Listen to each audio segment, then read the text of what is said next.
भगवते वासुदेवाय. तर आपण श्रीमद भागवत महापुराण पाहत आहोत आणि त्यातील हा आपला 10व्या स्कंदातील अध्याय 32व्या अध्यायामध्ये आपण भगवंतांकडून गोपींचे सांत्वन पाहणार आहोत. श्री सुकाचार्य म्हणतात, परीक्षिता, अशा प्रकारे निरनिराळ्या रीतीने गाणाऱ्या आणि विलाप करणाऱ्या गोपी श्रीकृष्णाच्या दर्शनाच्या लालसेने मोठमोठ्याने रडू लागल्या. त्याचवेळी त्यांच्या मध्यभागी भगवान श्रीकृष्ण प्रकट झाले. त्यांचे मुख कमल स्मित हास्याने खुलले होते. गळ्यात वनमाला होती. पितांबर धारण केला होता. त्यांचे हे रूप कामदेवालाही मोहिणारे होते. तो प्रियतम आल्याचे पाहून गोपींचे डोळे प्रेमाने आणि आनंदाने प्रफुल्लित झाले.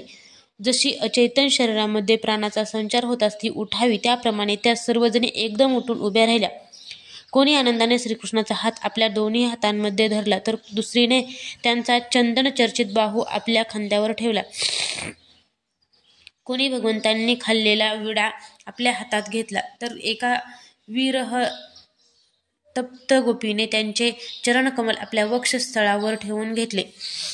एक गोपी प्रणयकोपाने क्रुद्ध होऊन भुवया उंचावून दात ओठ चावीत आपल्या कटाक्ष बाणाने त्यांना घायाळ करीत त्यांच्याकडे पाहू लागली. आणखी एक गोपी डोळ्यांच्या पापण्या न मिटता त्यांच्या मुख कमलातील मकरंद पिऊ लागली. परंतु त्याप्रमाणे संत पुरुष भगवंताच्या चरणांच्या दर्शनाने कधीही तृप्त होत नाहीत, त्याचप्रमाणे ती तृप्त होत नव्हती. कोणी एक गोपी डोळ्यातून भगवंतांना हृदयात घेऊन गेली आणि तिने डोळे बंद केले. आता मनोमन भगवंतांना आलिंगन दिल्याने तिचे शरीर पुलकित झाले. रोम अनरोम उभे राहिले आणि योग्याप्रमाणे ती परमानंदामध्ये मग्न झाली. परमात्म्याची भेट झाल्यावर ज्याप्रमाणे मुमुक्षू संसार तापातून मुक्त होतात, त्याप्रमाणे श्रीकृष्णांच्या दर्शनाने सर्व गोपींना परमानंद झाला आणि विरहामुळे झालेले दुःख त्या विसरल्या. परीक्षिता, ज्याप्रमाणे शक्तींनी युक्त नारायण अधिक शोभावे, त्याप्रमाणे विरह व्यथेतून मुक्त झालेल्या गोपींमध्ये श्रीकृष्ण विशेषत शोभू लागले. यानंतर भगवान श्रीकृष्णांनी त्या व्रजसुंदरींना आपल्याबरोबर घेऊन यमुनेच्या वाळवंटात प्रवेश केला. त्यावेळी उमललेल्या कुंद आणि मकरंदाच्या फुलांचा सुगंध घेऊन सुगंधित वायू वाहत होता आणि त्याच्या वासाने धुंद झालेले भ्रमर इकडे तिकडे गुंजारो करीत होते.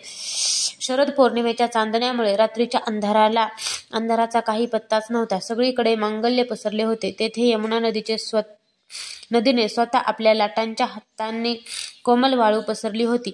श्रीकृष्णांच्या दर्शनाच्या आनंदाने गोपीच्या हृदयातील सगळी व्यथा नाहीशी होऊन त्यांचे मनोरथ पूर्ण झाले.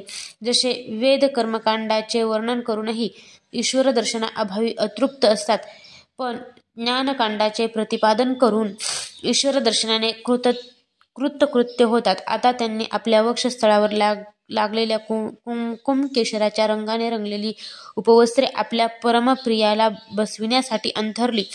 योगेश्वरांनी आपल्या हृदयामध्ये त्यांच्यासाठी आसन केलेले असते. तेच सर्व शक्तिमान भगवान तेथे गोपींच्या ओढण्यावर बसले. गोपींच्या मध्यभागी त्यांच्याकडून पूजित होऊन भगवान अतिशय शोभून दिसत होते.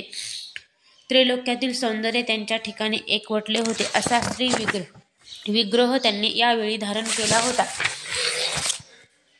भगवान श्रीकृष्ण आपल्या या अलौकिक सौंदर्याच्या द्वारा त्यांचे प्रेम आणि आकांक्षा आणखी उंचावून ठेवित होते. गोपींनी आपले सलज्ज पाहणे, स्मित हास्य आणि विलासपूर्ण कटाक्ष यांनी त्यांचा सन्मान केला. कोणी त्यांचे चरणकमल मांडीवर घेऊन चुरले, तर कोणी त्यांचे हात कुरवाळले, जणू हीच त्यांची केलेली स्तुती. नंतर मात्र काहीशा रागावून त्या म्हणाल्या, गोपी म्हणाल्या, हे श्रीकृष्णा, काही लोक प्रेम करणाऱ्यावरच प्रेम करतात आणि काही लोक प्रेम न करणाऱ्यावर सुद्धा प्रेम करतात, परंतु काही जण तर या दोघांवरही प्रेम करीत नाहीत. तर याविषयी आम्हाला समजावून सांगा. श्री भगवान म्हणाले, सख्यांनो, जे प्रेम करणाऱ्यावर प्रेम करतात त्यांचा सर्व उद्योग हा केवळ स्वार्थासाठीच असतो. ज्यामध्ये सौहार्द नाही की धर्म नाही, त्यांचे प्रेम फक्त स्वार्थापोटीच आहे. याखेरीस त्यांचा दुसरा कोणताही हेतू नाही. हे सुंदरींनो, जे लोक प्रेम न करणाऱ्यावरही प्रेम करतात, जसे स्वभावातच करुणाशील असलेले सज्जन आणि मातापिता, त्यांच्या मनात दुसऱ्यांचे हित व्हावे एवढीच इच्छा असते आणि त्यांच्या व्यवहारामध्येच खरा धर्म असतो. काही लोक प्रेम करणाऱ्यावरही प्रेम करीत नाहीत, मग ते प्रेम न करणाऱ्यावरही कोठून करतील.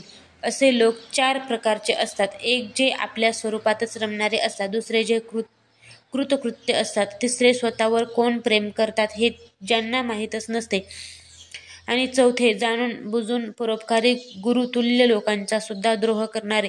सख्यांनो, मी तर प्रेम करणाऱ्यावर सुद्धा प्रेम करीत नाही, कारण त्यांची चित्तवृत्ती माझ्याकडेच नेहमी लागून राहावी म्हणून. जसे एखाद्या निर्धन पुरुषाला कधी पुष्कळशे धन मिळावे आणि नंतर ते नाहीसे व्हावे, तेव्हा त्याचे हृदय जसे हरवलेल्या धनाच्या चिंतेने भरून जाते, तसाच मी सुद्धा प्राप्त होऊन पुन्हा लपून राहतो, कारण नाहीशा झालेल्या माझेच भक्तांनी चिंतन करावे म्हणून. गोपींनो, तुम्ही माझ्यासाठी लोकमर्यादा, वेदोपदेश आणि आपल्या नातलगांनाही सोडले आहे, याविषयी शंका नाही. अशा स्थितीत तुमची मनोवृत्ती माझ्या ठिकाणीच लागून राहावी, यासाठी अप्रत्यक्षपणे तुमच्यावर प्रेम करीत मी लपलो होतो. म्हणून हे प्रियांनो, तुम्ही तुम्हाला प्रिय असणाऱ्या माझ्या तुमच्या वरील प्रेमात दोष पाहू नका.